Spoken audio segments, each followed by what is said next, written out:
Fait qu'on est dans Luc au chapitre 6 et puis on est rendu au verset 27. Je vais lire. Mais je vous dis, à vous qui m'écoutez, aimez vos ennemis. Faites du bien à ceux qui vous haïssent.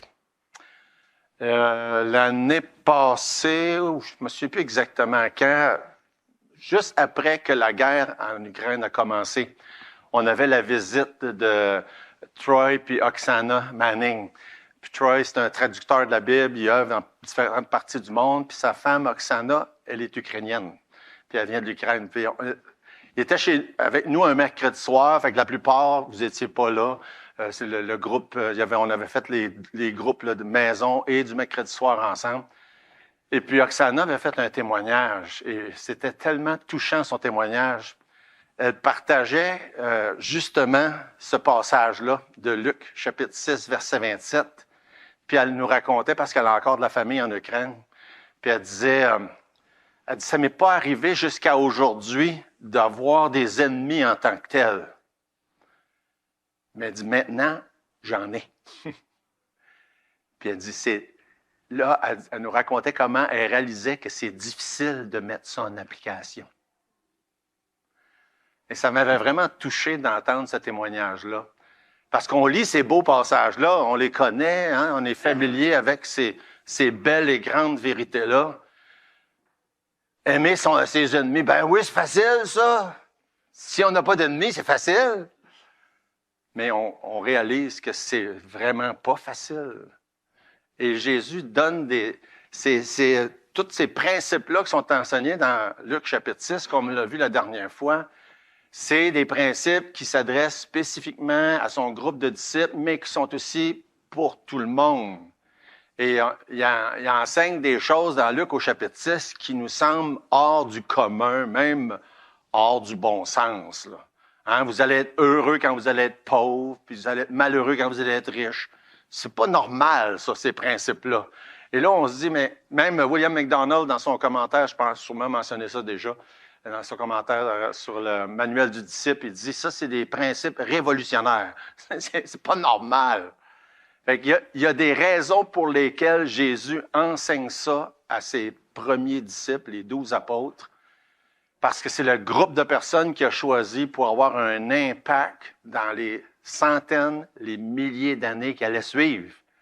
Hein? Puis c'est un fait qu'après, comme que les principes bibliques, ils ont enseigné ça à d'autres, qui l'ont enseigné aussi à d'autres, qui l'ont enseigné aussi à d'autres, puis on se retrouve à peu près 2000 ans plus tard. Puis on doit encore enseigner, propager, croire, puis mettre en pratique ces principes-là. Pourquoi? Si on pense que c'est important, le message de l'Évangile. Parce que c'est ça la raison. Si on pense que c'est important d'avoir un impact pour le Seigneur, parce que d'ordre général, là, je pense pas que ça nous tente de dire, bon, mais moi, les gens qui me font du mal, je vais leur faire du bien. Hein? Bon, à la main levée, il n'y a pas grand monde que ça lui tente. Mais il faut avoir une bonne raison de faire ça. Hein? Jésus, il dit ça à ses disciples parce qu'il y a une bonne raison pour pouvoir avoir un impact dans le monde, pour pouvoir être à la place qu'il faut pour annoncer le message de l'Évangile.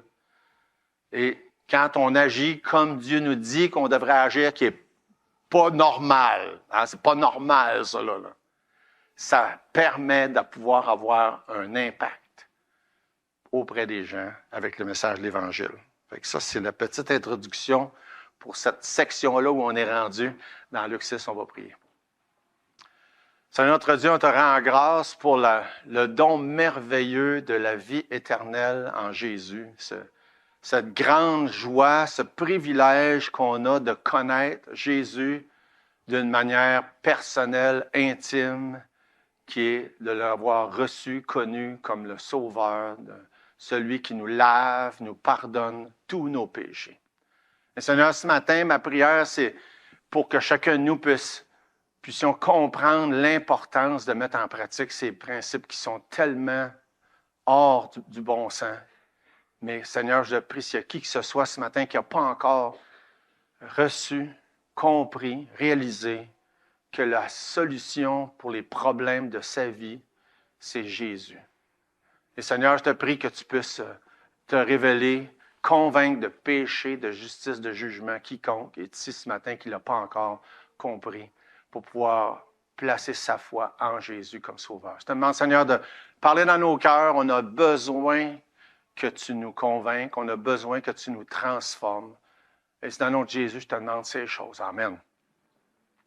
Donc, on est dans Luc au chapitre 6, puis comme on l'a mentionné déjà en introduction, Jésus est en train d'enseigner toute une série de principes à ses disciples qui nous sonnent un peu bizarres à l'oreille. On en a vu quelques-uns la semaine passée.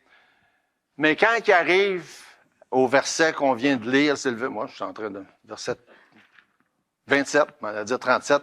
Quand on arrive au verset 27, on a l'impression que là, ça va encore plus loin. Ça déborde. C'est comme, mais voyons donc, hein, aimez vos ennemis.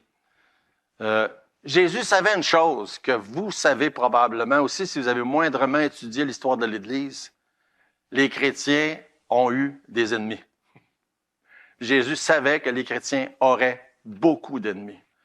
J'ai toujours été intéressé dans l'histoire, puis si vous voulez vraiment apprécier davantage, puis comprendre ce qui se passe aujourd'hui, prenez le temps de lire l'histoire, parce que l'histoire, ça se répète, hein, vous savez ça. Puis il y a tellement de choses intéressantes dans l'histoire qui nous donnent des bonnes leçons pour nos vies de tous les jours. Mais quand on étudie l'histoire de l'Église, puis comment les chrétiens ont été traités au travers des années, on se dit, ça se peut pas. Je ne sais pas jusqu'à quel point là, la majorité, vous êtes familiers avec l'histoire, les premières centaines d'années d'histoire, comment les Romains ont traité les chrétiens, les abus horribles des persécutions, des martyrs, des choses là, qui dépassent l'imagination. Juste vous donner juste un exemple. Là. À un moment donné, puis il me semble que c'était l'empereur Néron, si ma mémoire est bonne, où est-ce que pour martyriser des chrétiens, il les enduisait de goudron, puis il les attachait sur des poteaux, puis dans tout un allée au complet, il servait de lampadaire. Il les allumait. Ça, c'était une manière de maltraiter les chrétiens. Et des choses comme ça, on en voit à travers de l'histoire des milliers de choses de ce genre-là. Et des gens qui font face au choix de dire je renie ma foi ou bien voici le traitement que je vais recevoir.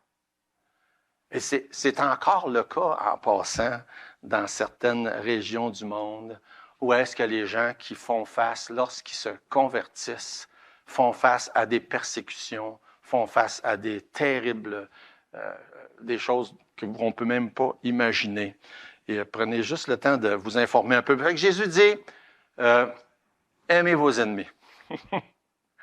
Fait qu'on peut juste essayer de prendre cette phrase-là, l'appliquer à tous ces événements-là au travers de l'histoire. Puis évidemment, quand on l'applique à nos vies, à nous autres, puis la plupart d'entre nous, un peu comme Oksana disait dans son témoignage, on peut pas vraiment dire qu'on a des ennemis en tant que tels. On a des gens qui s'opposent, on a des gens qui peuvent se moquer, etc., mais très loin de ce qui se passe au travers de l'histoire et de ce qui se passe dans beaucoup de régions du monde. Et qu'est-ce que Jésus est en train de dire quand il dit « Aimez vos ennemis », il est en train de nous dire « Faites comme lui ». C'est-à-dire, Jésus est en train de nous dire, à chacun d'entre nous, de copier notre manière d'être, de faire, d'agir sur qu'est-ce que Jésus a fait et ce que Dieu, le Père, a fait. Comme ça nous dit dans Jean 3,16, que beaucoup connaissaient déjà par cœur, Dieu a tant aimé le monde. Puis quand ça dit « le monde », ça inclut les bons, les pas bons, les fins, les pas fins, les amis, les ennemis. Ça inclut tout ça. Quand ça dit « Dieu a tant aimé le monde ». Fait, Jésus a aimé puis aime tout le monde. C'est difficile des fois de mettre ça dans de comprendre, de faire le tour de cette réalité-là. Des fois, on attend des choses horribles, des cas d'abus, puis on dit, mais oui, Dieu aime ces gens-là aussi. Ben oui, même moi. Moi, je suis un terrible pécheur, puis même. Fait que Dieu dit, aimez vos ennemis comme Jésus a aimé le monde, tout le monde. Il était prêt à mourir pour les plus horribles pécheurs de toute l'histoire du monde. Quand Paul écrit dans Romains chapitre 5, et peut-être vous pouvez vous tourner, on va lire quelques versets. Quand Paul écrit Romains chapitre 5, c'est de ce genre d'amour-là dont il parle. Versets 6 jusqu'à 8.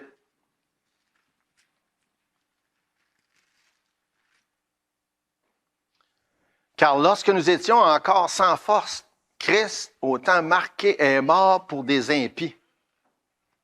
À peine mourrait-on pour un juste, quelqu'un peut-être mourrait pour un homme de bien. J'aime ça comment ça dit, peut-être. C'est un gros peut-être. Hein? Quelqu'un peut-être mourrait pour un homme de bien. Mais Dieu prouve son amour envers nous, en ce que lorsque nous étions encore des pécheurs, Christ est mort pour nous, puis en plus, lorsqu'il savait qu'on demeurerait des pécheurs, Christ est mort pour nous. C'est ce genre d'amour-là dont il parle, dont la Bible nous parle. Et de la manière que Jésus en parle à ses disciples dans Luc chapitre 6, c'est comme si, après avoir donné tous ces enseignements-là qu'on a qualifiés tantôt de révolutionnaires à ses disciples, il lui dit, je vais vous donner quelque chose, là. Je vais vous donner une arme secrète, pas secrète parce qu'il lui dit c'est quoi, là, mais je vais vous donner de quoi vous allez avoir besoin pour réussir à faire puis à vivre comme je veux que vous viviez. Aimez vos ennemis. Aimez vos ennemis. L'amour, c'est vraiment l'arme ou l'élément, ou appelez ça comme vous voulez, essentiel pour quiconque est engagé dans le service de Dieu puis veut avoir un impact et croit que c'est important. Le message de la grâce de Dieu, du salut par la foi, sans les œuvres. Ça prend absolument cet élément-là qui est l'amour. L'amour de qui? Il commence avec probablement ce qu'il y a de plus abracadabrant, de pire, les ennemis. Et on va comprendre à mesure qu'on avance parce que ça inclut tout le monde. Mais si on est capable d'aimer nos ennemis, on devrait être capable d'aimer notre voisin qui n'est pas si pire. Hein? C'est ça qui est l'idée en arrière de tout ça. C'est pas un amour normal. C'est pas naturel. C'est pas humainement possible d'ailleurs. Mais je vous dis, à vous qui m'écoutez, verset 27, aimez vos ennemis, faites du bien à ceux qui vous haïssent, un comme l'autre. Il n'y a pas rien dans ça là, qu'on peut dire que wow, pas de problème avec ça, moi là. Hein? Aimez vos ennemis, faites du bien à ceux qui vous haïssent. C'est difficile à imaginer. C'est très différent de ce qui est compris normalement comme l'amour. Vous savez, on sait ça, on le répète souvent. Quand vous entendez le mot amour, vous l'entendez dans une chanson, vous le voyez dans un livre, dans un film, n'importe où, ça ne veut pas dire ce que ça veut vraiment dire. On comprend que le mot amour, c'est véhiculé, c'est probablement un des sujets les plus populaires partout, mais la plupart du monde, à moins de comprendre ce que Dieu nous enseigne dans sa parole, les gens ne comprennent pas ce que ça veut dire, l'amour. On a beaucoup de très mauvaises compréhensions au sujet de l'amour. L'amour dont Dieu parle, c'est un amour surnaturel, c'est un amour qui n'est pas normal, c'est un amour qui n'est pas nécessairement physique non plus. Et c'est seulement possible au travers puis avec l'amour de Dieu. Ça commence, c'est comme ça que ça commence. C'est seulement possible par la puissance du Saint-Esprit. C'est le genre d'amour, la Bible revient souvent, plusieurs connaissaient même le mot en grec, là, qui est agapao. Ce mot-là, l'amour, ça veut dire donner. Ça veut dire choisir. C'est vraiment pas du tout ce que les gens pensent qui est l'amour. C'est un amour qui découle de la volonté de quelqu'un. C'est pas quelque chose qui arrive par accident, comme un train qui nous frappe, ou que l'expression commune tomber en amour. À chaque fois que j'entends cette expression-là, c'est comme tomber en amour. Tu tombes pas en amour. C'est pas vrai. Ça arrive pas. Tu choisis. C'est des expressions qu'on entend, puis on les entend tellement qu'on pense que c'est vrai. On choisit. Et c'est pour ça quand la Bible dit « Marie, aimez vos femmes comme Christ a aimé l'Église », puis que quelqu'un dit « Ben moi, j'aime pas ma femme. » J'ai déjà entendu ça en passant. Ben là, ton problème, c'est parce que c'est toi. Il faut que tu choisisses de l'aimer. C'est ce que la Bible dit. Fait qu'en tout cas, c'est pourquoi je prends le temps de mentionner toutes ces choses-là, c'est que c'est tellement un sujet qui est mal compris partout. Le sujet de l'amour. Quand on voit ça, aimez vos ennemis, voilà, je suis pas capable. Ben non, je suis pas capable. Premièrement, parce que ça se fait pas juste de même, par accident, mais aussi parce que c'est vraiment, ça prend une dose de l'Esprit Saint, puis l'aide de Dieu pour le faire. En général, les gens savent comment répondre à des affections. Hein? On répond souvent, si on a une démonstration d'amour, on va répondre de la même manière. Ça, c'est assez général. Les gens savent aussi comment répondre à l'hostilité. Je pense que vous n'avez pas besoin de cours là-dessus. La plupart, on sait comment répondre à l'hostilité. Là, Dieu nous dit, aimez vos ennemis, puis faites du bien à ceux qui vous font du mal. Là, c'est pas normal, ça. C'est pas la réaction normale. Puis c'est ça l'idée en arrière de tout ça. Parce que rappelons-nous, encore une fois, Jésus parle à ses disciples, puis ils ont une grande mission à accomplir. Nous avons une grande mission à accomplir.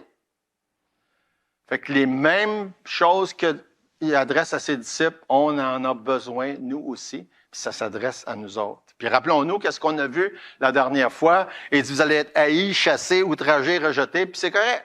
Ça va être des bénédictions. Là, on dit, ouais. Comment est-ce que ça marche, tout ça? C'est difficile à concevoir ça dans nos têtes. Fait que pour que les disciples aient un impact, pour que nous on ait un impact, ben, la première chose dans cette liste-là, là, verset 27, c'est dit, aimez vos ennemis.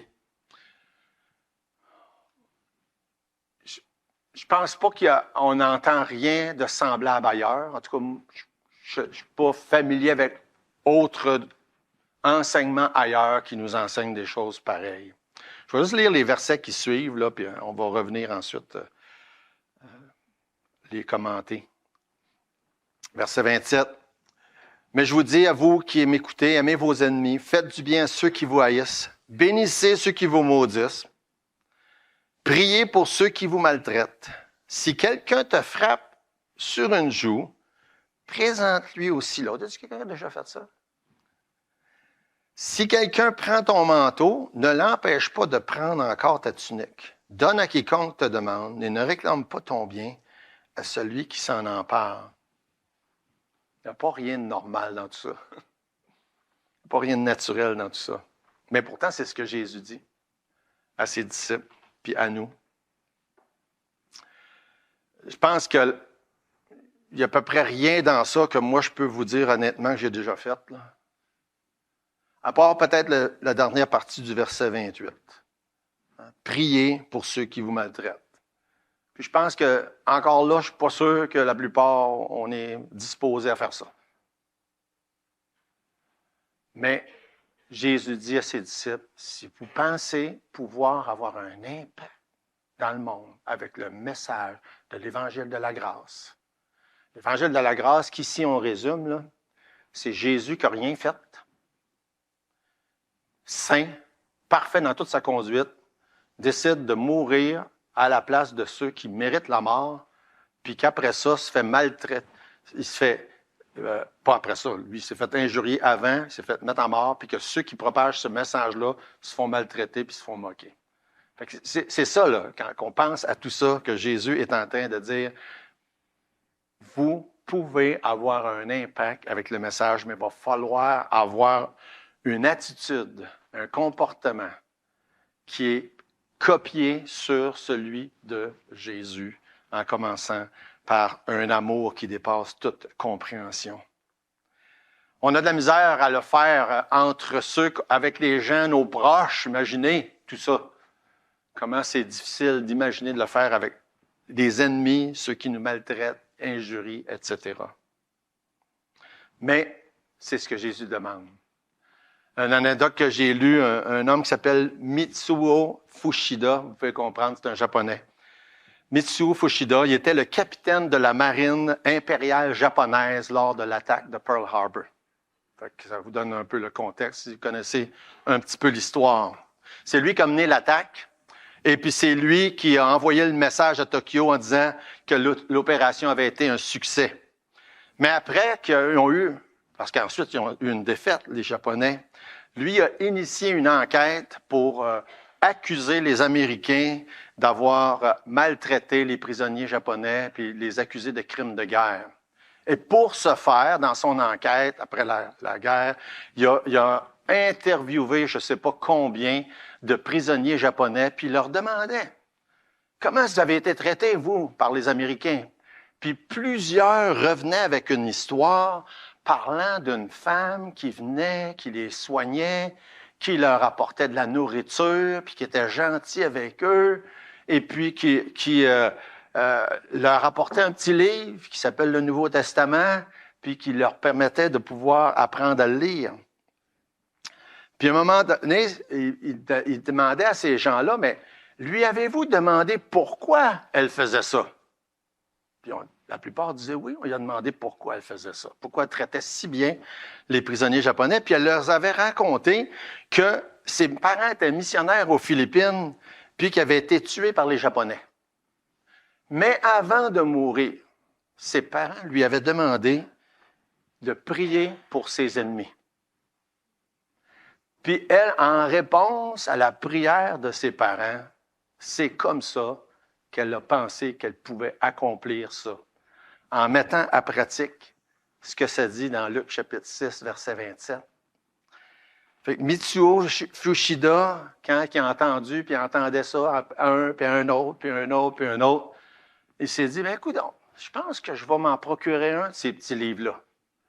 Puis là, il s'est mis à lire le Nouveau Testament, puis quand il est arrivé dans Luc chapitre 23, verset 34, ça dit, « Père, pardonne-leur, car ils ne savent ce qu'ils font. » Puis il s'est vu en lisant ce verset-là, puis il a dit, « C'est moi, ça. » Et là, il a donné sa vie au Seigneur, puis le restant de sa vie, ils ont continué à propager le message de l'Évangile puis du pardon.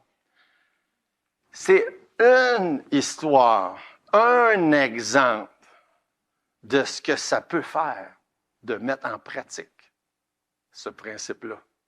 L'impact que ça a eu pour les, je ne sais pas combien de dizaines de prisonniers japonais, qui probablement plusieurs d'entre eux sont venus au Seigneur. Et de cet homme-là, qui est quand même un personnage majeur là, dans la Deuxième Guerre mondiale, qui est venu au Seigneur, parce qu'une personne a compris l'importance de mettre en pratique ce que Jésus est en train de dire. Il faut qu'on avance. Il y a beaucoup d'autres choses dans ce passage-là, mais Jésus ne dit pas ça pour rien. Aimez vos ennemis. Faites du bien à ceux qui vous persécutent. Verset 27, verset 28. Bénissez ceux qui vous maudissent. Priez pour ceux qui vous maltraitent. C'est juste encore là une continuité du même principe, du même passage, de la même vérité, de différents aspects d'aimer nos ennemis, puis de leur faire du bien. Verset 29, on l'a lu tantôt, « Si quelqu'un te frappe sur une joue, présente-lui aussi l'autre. Si quelqu'un prend ton manteau, ne l'empêche pas de prendre encore ta tunique. » Comme j'ai dit tantôt, littéralement, je n'ai jamais eu à mettre ça en pratique. Puis, je suis sûr que j'aurais eu bien de la misère. Hein? Quand on est plus jeune, les chicanes avec mes sœurs, moi j'ai juste des sœurs, là. Il y en a eu des claques qui c'était là, mais la plupart du temps, ça revenait. Je ne me rappelle pas une fois d'avoir dit « Ah ouais, c'est donc le bord. » Mais à part de ces occasions-là, je n'ai pas eu d'autres occasions de vraiment, littéralement, mettre ça en pratique. Puis j'en connais pas beaucoup de gens qui l'ont eu. Mais Jésus nous enseigne ces principes-là pour une raison. Si on est pour avoir un impact autour de nous avec le message de l'Évangile. Autrement dit, puis on va regarder l'autre côté de la médaille, si je décide de prendre les choses dans mes propres mains puis de me venger de quelqu'un qui me fait du mal, je ne serai pas capable d'avoir un impact avec le message de l'Évangile. En tout cas, pas envers cette personne-là. C'est de ça dont Jésus parle. Et tout tourne autour du fait, est-ce qu'on est convaincu de l'importance de ce beau et grand message-là? Fait que l'amour se venge pas, mais présente l'autre joue. C'est comme ça que ça se manifeste. Un petit commentaire d'un dénommé Stanley Jones.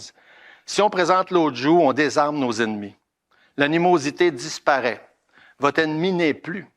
Au pied de la croix de Jésus, on rencontre celui qui avait la puissance de se venger, mais qui a aussi eu la puissance de ne pas le faire.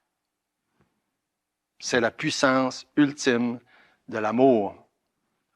Fait que Jésus commence avec cet exemple-là extrême. Hein? Aimez vos ennemis. Puis là, on dit tout, voyons donc, je ne suis pas capable de faire ça. Mais au moins, si on essaye d'aimer nos ennemis, puis qu'on réussit un peu à faire certaines des choses que ça pourrait vouloir dire, ça pourrait nous faire réaliser que c'est peut-être moins dur d'aimer notre prochain en général, d'aimer notre voisin, d'aimer notre femme, notre mari, etc., et d'aimer les uns les autres, comme la Bible nous enseigne. Fait qu'est-ce qui fait référence? Il fait référence à ce qu'on appelle la loi royale. Hein? Aimer Dieu, puis aimer ton prochain. Mais ce qu'on ne pense pas nécessairement, c'est que ça implique aussi d'aimer nos ennemis. Fait qu'il continue avec l'idée que aimer, ça veut dire aussi partager, être prêt à tout partager, comme verset 30 le dit. Donne à quiconque te demande, ne réclame pas ton bien à celui qui s'en empare. Ça aussi, c'est pas naturel. Si quelqu'un prend de quoi sans demander la permission, on peut appeler ça un emprunt, ou on peut appeler ça un vol. C'est quoi notre réaction normale? Hey, c'est à moi ça là. C'est normal. Jésus dit, ben c'est pas ça que je vous demande. Vous avez dit, ben voyons donc, c'est quoi cette histoire-là? Ben, encore là, la raison c'est pourquoi, si on pense que c'est important de pouvoir atteindre le monde avec le message de l'Évangile, tel que la mission que Jésus a confiée à ses apôtres, et de se rappeler dans tout ce qui se passe à chaque jour dans nos vies. Parce que là, à un moment donné, si quelqu'un vient m'enlever la nourriture dans mon assiette, je suis pas mal sûr que je vais réagir avec ma fourchette. Hein? Chez nous, je pense que, en tout cas, quand ça venait le temps de prier, il y en a des fois qui gardaient les yeux ouverts juste pour être sûr qu'il n'y a pas personne qui allait chercher de quoi dans leurs assiettes. Mais tout ça pour dire que c'est une réaction naturelle, mais comment est-ce qu'on se pose la question avant de réagir de quelconque manière? La personne que j'ai en face de moi, elle a un âme qui a besoin d'un sauveur. Puis ma manière de réagir va faire une différence dans sa vie. Je ne suis pas en train de vous dire que c'est facile. Pas du tout. Mais c'est ce que Jésus dit dans sa parole. Avec l'idée de garder en tête, c'est quoi mon but, moi, dans la vie? C'est-tu si important que ça, la nourriture que j'ai dans mon assiette? Ou la destinée de l'âme de la personne qui est en face de moi? Qu'est-ce qui est le plus important? Fait que Jésus fait encore référence à cette loi royale d'aimer Dieu, d'être prêt à réaliser qu'il y a des choses beaucoup plus importantes que nos biens. C'est pour ça qu'il dit « Donnez à quiconque le demande, ne réclame pas ton bien à celui qui s'en empare. » C'est comme ça que Dieu a agi. C'est comme ça que Jésus a fait quand il a donné sa vie. C'est comme ça que le Père a fait quand il a donné son Fils. Il l'a donné.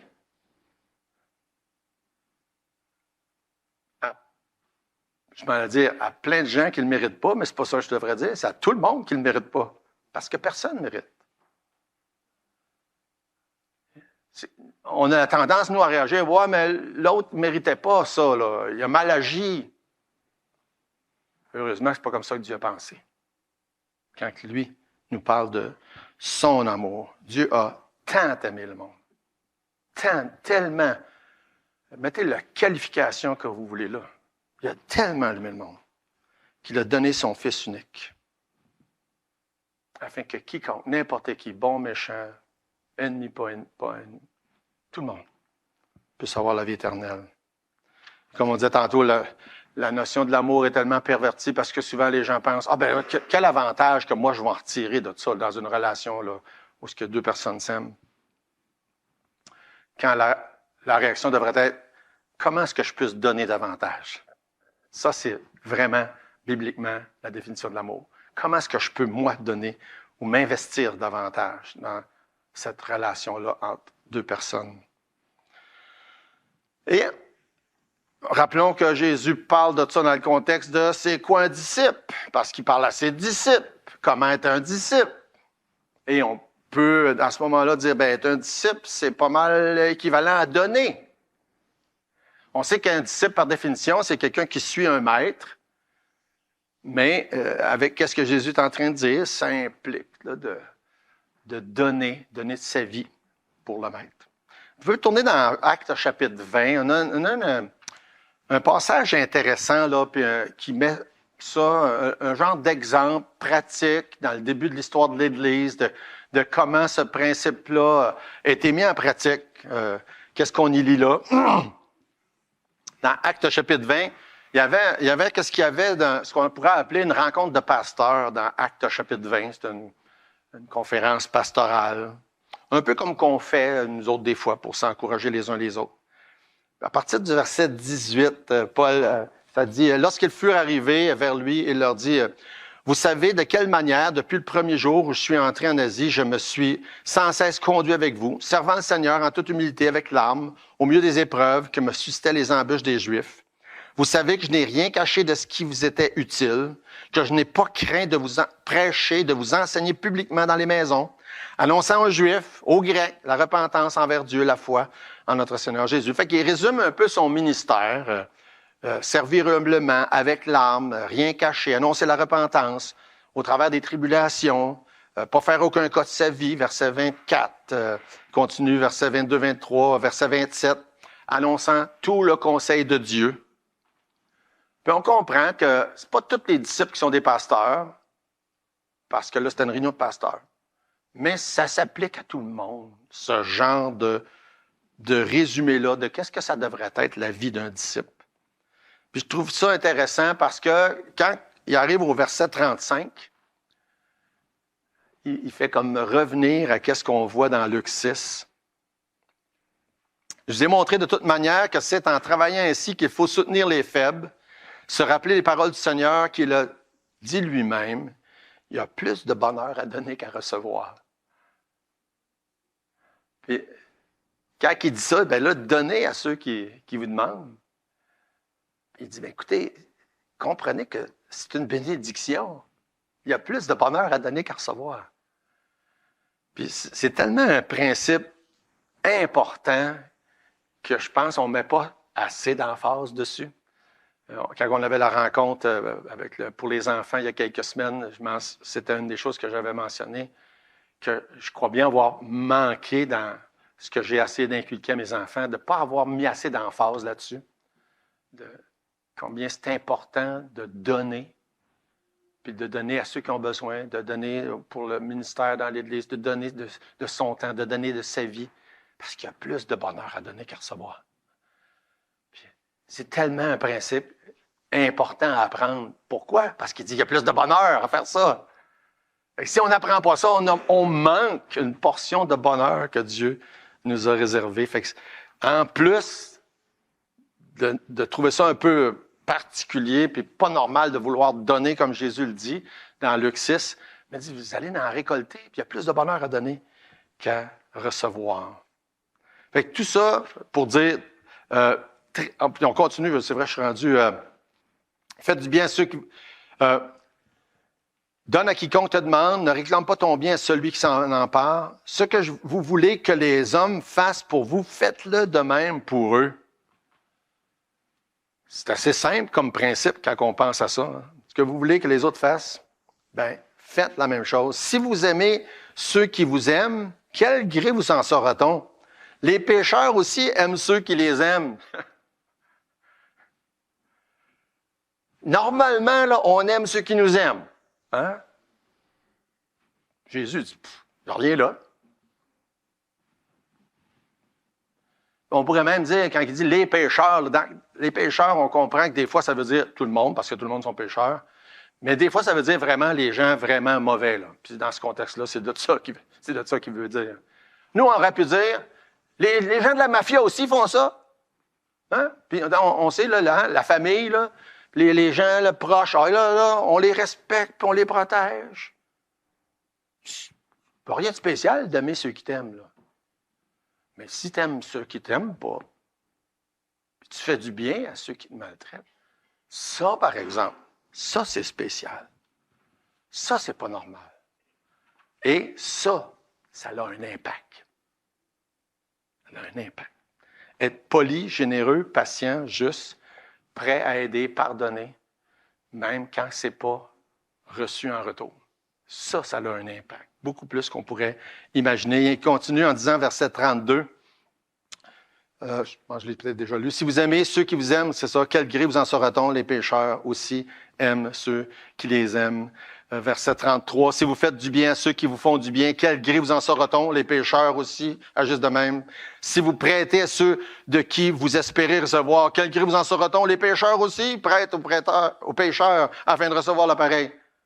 Puis là, on lit tout ça, on m'a dit, ben ouais, mais c'est comme normal, tout ça. C'est quoi que Dieu s'attend de moi? Mais il s'attend à plus. Qu'est-ce qui est juste considéré normal? Pourquoi? Pour pouvoir avoir un impact. Pour pouvoir avoir un impact. Verset 35. Mais il répète. Il répète. Je le répète parce que c'est important. Quand Dieu répète, c'est important. Quand moi je répète, c'est moins important. Ma femme trouve que je répète trop, puis elle a raison. Mais quand Dieu répète, il ne répète jamais pour rien. Fait que si vous voyez dans un même passage, là, plus qu'une fois la même chose, dites-vous, c'est très important. Dieu il ne parle pas pour rien dire. Comme Dieu dit, moi j'ai peut-être la tendance, là, mais Dieu ne fait pas ça. Fait qu'il répète. Aimez. Mais aimez vos ennemis. Faites du bien. Prêtez sans rien espérer. Et votre récompense sera grande et vous serez fils du Très-Haut, car il est bon pour les ingrats et pour les méchants.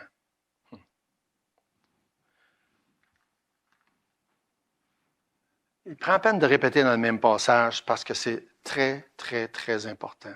Juste petit commentaire sur le verset 35, il dit « Et vous serez fils du Très-Haut », ça ne veut pas dire que c'est ça qui fait de quelqu'un un enfant de Dieu, mais c'est ça qui démontre qu'on est un enfant de Dieu, qu'on est en train d'agir en mettant en pratique ces principes-là qui nous montrent. Verset 36, « Soyez donc miséricordieux, comme votre Père est miséricordieux. » Encore une fois, agissez comme votre Père, agissez comme Jésus. La miséricorde, c'est tellement quelque chose qui n'est pas naturel aussi. Qu'est-ce que c'est la miséricorde? Une définition très, très simple. Dieu ne nous donne pas ce qu'on mérite. Il ne donne pas le châtiment qu'on mérite. Il ne donne pas la punition qu'on mérite. Ça, c'est la miséricorde. Ça veut dire que tu ne traites pas quelqu'un selon ce qu'il a fait. Ça, c'est la miséricorde. Il dit, soyez miséricordieux comme votre Père est miséricordieux. Puis là, mais on a plein d'histoires, Jésus nous raconte, hein, les gens qui ils ont reçu la grâce de Dieu, mais quand ils sont fait pardonner leurs dettes, puis là, quand ils sont revirent de bord, puis l'autre, il doit juste quelques sous, ils les poursuivent. Hein? Pas trop de miséricorde dans ça. Il dit, soyez miséricordieux, comme votre Père est miséricordieux. Si quelqu'un agit mal envers toi, ben, agis pas mal envers lui. Si quelqu'un te maltraite, mais maltraite-le pas. Et encore là, c'est pas naturel. Mais il dit, faites-les comme votre Père le fait. Quand on pense à ça, c'est pour ça que quand Jésus dit, quand il nous enseigne à pardonner, il dit, excusez, comme que je vous ai pardonné, pardonnez. Même chose. Dieu nous pardonne de tous nos péchés. On se revire de bord, quelqu'un nous fait une petite niaiserie, puis on veut le battre. Ou prenez l'exemple que vous voulez. qu'est-ce que quelqu'un peut vous avoir fait? Puis là, c'est rendu grave. Oui, mais c'est-tu si grave que ça, comparé à ce que nous, on a fait envers Dieu? C'est le même principe. Comme, soyez miséricordieux, comme votre Père est miséricordieux. Grosso modo, agissez avec les autres comme Dieu a agi avec vous. Puis agissez envers les autres comme vous espériez que les autres agissent envers vous. Parce que moi aussi, j'en fais des conneries. Hein? Puis j'aime bien ça que je ne reçoive pas toutes les conséquences de ces conneries-là. Puis là, aussitôt que quelqu'un d'autre, ah ben là, lui, puis ah ben elle, puis là, on est prêt à prendre les armes. Puis aujourd'hui, les armes, c'est souvent des armes désastreuses, comme ce qui se passe en ligne avec les réseaux sociaux, où est-ce que les gens s'attaquent un à l'autre, puis chantent des bêtises. Avant ça, ben, c'était fait en personne, en privé. Là, maintenant, c'est publié dans la stratosphère, aux yeux et aux oreilles de tout le monde. Je me souviens, il y a bien des années, j'avais un ami pasteur qui m'avait dit, puis lui, c'était un genre, il était assez critique, puis il avait tendance à réagir, puis il m'avait dit un jour, il dit, mon pire ennemi, c'est ma machine à écrire. Parce que dans ce temps-là, on écrivait des lettres. Okay? Parce que peut-être que vous n'avez pas compris de quoi je parle, mais machine à écrire, dactylo. OK. Il m'avait dit ça, il dit, mon pire ennemi, c'est ma machine à écrire. Quand il arrivait quelque chose qui ne faisait pas son affaire, il écrivait une lettre et il envoyait ça à personne. Aujourd'hui, ben, son pire ennemi, ça fait longtemps que je ne l'ai pas vu. Son pire ennemi, c'est peut-être les médias sociaux, je ne le sais pas. Mais pour beaucoup de gens, c'est comme ça que ça se passe. Fait qu'on réagit, puis on envoie quelque chose, puis après ça, ben, les dommages collatéraux sont souvent énormes. Soyez miséricordieux, comme votre Père est miséricordieux. Si vous voulez servir le Seigneur, puis si vous pensez que c'est important la mission qu'il nous a confiée, bien, voici quelques lignes conductrices de pensée pour vous aider, pour m'aider, pour nous aider à avoir un impact autour de nous. Être miséricordieux et toutes les autres choses. Et les 12, comme toutes les autres qui ont suivi, ont eu toutes sortes d'occasions. Ils ont rencontré toutes sortes de personnes pour mettre en pratique ces choses-là. Des malades, des aveugles, des sourds, des sans-abri, des fous, des possédés, des moqueurs, des pauvres, des personnes seules, des bandits, etc., etc., etc. Puis Dieu dit, mais soyez miséricordieux comme votre Père est miséricordieux. Puis c'est pas toujours facile, là. C'est pas juste pas toujours, c'est jamais facile. Il n'y a personne qui va dire, ah, mais là, moi, un matin, sermon, je savais, je faisais déjà ça, tout ça, moi, là. Pas moi, en tout cas. Pas du tout. Mais c'est ce que Jésus dit. Il ne dit pas ça pour rien. Il sait que c'est pratiquement impossible à faire. Puis ça prend absolument l'amour de Dieu, puis l'œuvre du Saint-Esprit pour même commencer à faire un peu de qu'est-ce qu'il nous dit là. Mais il sait que c'est nécessaire si on pense qu'on pourrait puis on voudrait avoir un impact avec le message qu'il nous a confié. Il y a toutes sortes de raisons, d'excuses. Des fois, c'est parce qu'on ne file pas, on est fatigué, les émotions, etc. Puis on se dit non, moi, pas question. Puis on réagit comme on ne devrait pas réagir. Jésus nous rappelle. Toutes ces belles choses-là qui nous rappellent. Il continue, verset 37.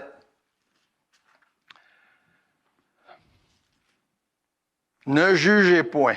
Eh ben. Il commence avec le plus dur. Mais là, quand on dit plus dur, aimer ses ennemis, on pense à ça comme le plus dur, mais probablement que un des plus durs, c'est celui-là. Ne jugez point. Maintenant, il faut comprendre une chose, que l'exhortation, le commandement de ne pas juger, c'est une règle très générale. En général, on a tendance à juger les autres. Dieu dit, en général, jugez pas les autres. Point. Maintenant, il y a des exceptions, il y a des cas, puis il y a des exemples où il faut juger. Pas de ça, il parle. Il parle du grand principe général, ne jugez pas. Ne jugez pas, ne condamnez pas, vous ne serez point condamnés. Absolvez et vous serez absous. C'est des grands principes bibliques de comment on interagit les uns avec les autres. De ne pas juger les autres, de ne pas les condamner. Et ça revient à plusieurs autres endroits dans la Bible. Mais à l'envers de ça, parce que ça dit ça, il y a des gens qui vont à l'autre extrême et disent « ben là, on ne peut pas juger de rien. » Au point que le péché, « non, on ne peut pas parler de péché parce que là, ça, c'est pas correct. Ben, on ne veut pas juger personne. » C'est rendu dans les églises où le mot péché, même, c'est presque plus existant. Mais comprenons que Jésus dit dans Jean 3, quand il dit « Dieu a tant aimé le monde qu'il a donné son Fils unique afin que quiconque croit en lui ne périsse pas, mais qu'il ait la vie éternelle. » Il dit là aussi qu'on est déjà jugé là, par le péché.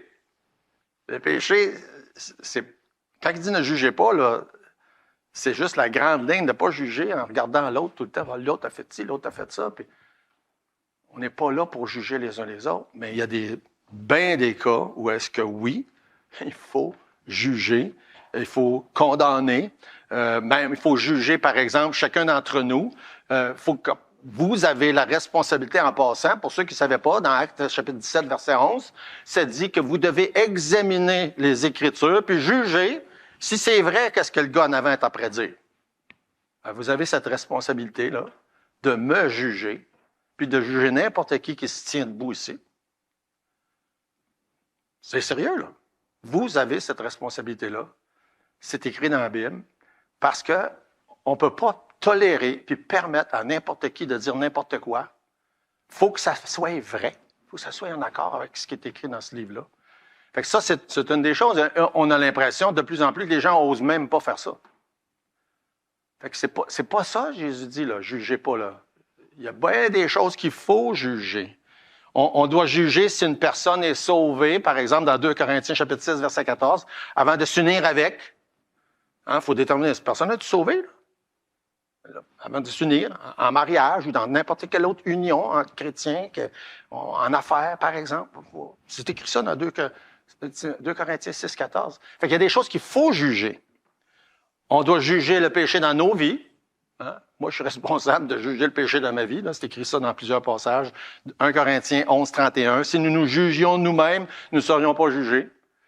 Ensuite, on doit juger certains péchés dans l'Église. Comme par exemple, ça nous donne des exemples d'1 Corinthiens 5, l'adultère, l'inceste. Il y a des choses qu'il faut juger. Okay? Fait que quand Jésus dit « ne jugez pas », c'est « jugez-vous pas les uns les autres comme ça ». Parce que les principes de juger dans l'Église, par exemple, sont décrits en détail dans la parole de Dieu, dans Matthieu chapitre 18. On ne fait pas ça n'importe comment, là. C'est pas de pointer l'autre du doigt. Ça, c'est ce que Jésus dit, on ne fait pas. Toi, t'es ci, puis l'autre, t'es ça, puis ne vous jugez pas les uns les autres, ne condamnez pas, absolvez. Le mot absolve, ça veut dire acquitter en passant, verset 37, qui veut dire pardonner. Dans plusieurs traductions, ça dit pardonner à la place. C'est trop facile de sauter aux conclusions puis de toujours être en train de condamner les uns les autres. Jésus dit, c'est pas de même qu'on démontre l'amour les uns envers les autres. Plus qu'on passe de temps dans Luc chapitre 6, puis on n'a pas fini, puis on ne finira pas ce matin non plus, plus qu'on se rend compte que c'est intense, c'est intensif, et Jésus fait juste commencer la formation de ses disciples. Il fait juste commencer. Fait qu'imaginez-vous, il y a beaucoup de choses d'autres qui vont suivre, et c'est le début des 3 ans et plus là, qui vont passer avec eux. Puis il veut vraiment leur donner la base pour commencer. Dire, hey, vous allez avoir un impact dans le monde. Voici les principes de base que vous devez connaître. Et ce matin, 2000 ans plus tard, voici les principes de base que nous devons mettre en application. On est rendu au verset 38.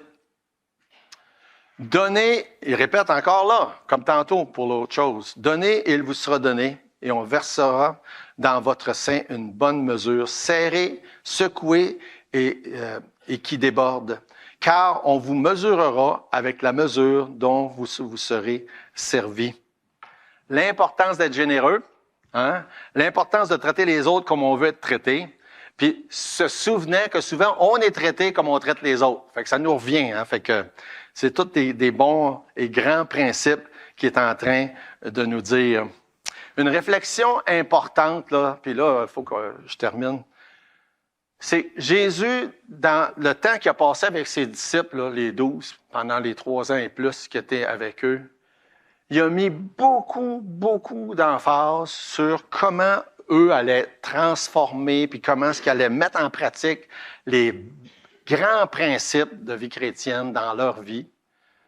Et il met beaucoup plus d'emphase là-dessus qu'il met sur la mission qu'il est en train de leur confier. Vous remarquerez ça en lisant les évangiles. Là.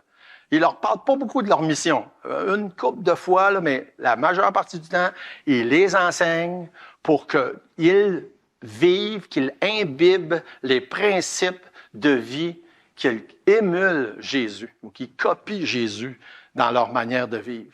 Comme qu'il dit dans Marc chapitre 1, verset 7, « Suivez-moi et je vous ferai pécheurs d'hommes. » Mais avant de les faire pécheurs d'hommes, il leur enseigne qu'est-ce que ça veut dire « Suivez-moi ».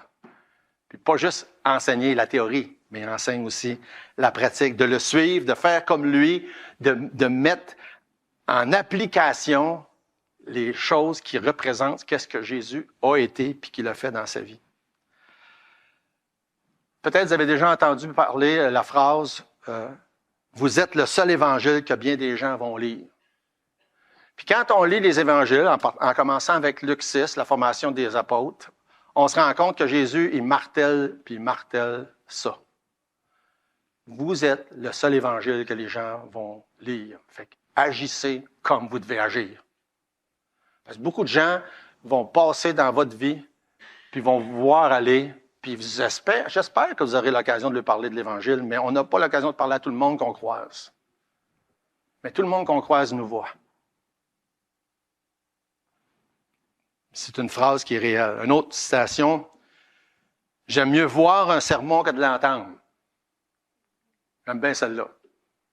J'aime mieux voir un sermon que de l'entendre. Puis vous dites, quand on est en avant, là, c'est pas si simple.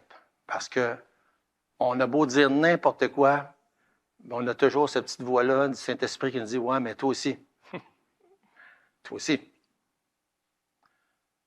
Puis c'est facile de perdre ça. C'est important.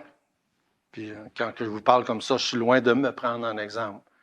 Mais chacun de nous, on devrait pouvoir se prendre en exemple que est-ce que les gens voient le sermon qu'on veut leur faire entendre? Bonne question. Ou encore, ce que tu parles, ce que tu dis parle si fort que je ne peux pas entendre ce que... Non, c'est pas ça. Ce que tu es parle si fort que je ne peux pas entendre ce que tu dis. Une autre phrase intéressante. Ce que tu es parle si fort que je ne peux pas entendre ce que tu dis. William MacDonald, je fais référence à lui beaucoup parce que c'est un livre qu'on sert les mercredis. Il a écrit dans sa Bible, puis il nous partage ça dans ce chapitre-là. Il a écrit dans sa Bible, il dit, « Si la seule chose que les gens voient de Jésus est ce qu'ils voient en toi, quand ils te regardent, William MacDonald, qu'est-ce qu'ils voient? » Puis là, moi, je me suis dit, si la seule chose que les gens voient de Jésus quand ils me regardent, qu'est-ce qu'ils voient, Mario Roy, quand ils te regardent? Ils voient quoi? Puis cette petite réflexion-là, je vous la laisse à chacun de vous.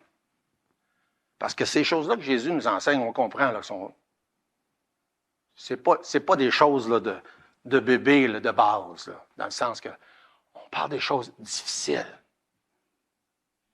mais importantes, qui ont rapport avec la vie d'un disciple.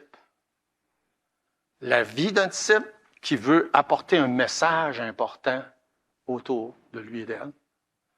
Qu'est-ce que les gens voient quand ils nous regardent? Des belles paroles? Quelqu'un qui connaît, qui sait quoi dire, mais que, attends un peu, ce que je vois ne concorde pas avec ce que j'entends. quand les gens nous regardent, comme McDonald a écrit dans sa Bible, puis je vais l'écrire dans la mienne en passant. Si la seule chose que les gens voient, qui savent de Jésus, c'est ce qu'ils te voient quand ils te regardent, qu'est-ce qu'ils voient? Est-ce qu'ils voient quelqu'un qui est en train d'émuler Jésus ou ils voient quelqu'un qui a des belles paroles et que ce qu'il dit ne concorde pas avec ce qu'il fait? Prions. Notre Dieu, merci pour tes bienfaits, pour ta grâce, pour ton amour. Merci pour le salut, la miséricorde. Merci Seigneur que tu ne me traites pas selon mes péchés. Merci Seigneur parce que jour après jour, tu démontres cette grâce, cette miséricorde, chaque heure, chaque minute de ma vie.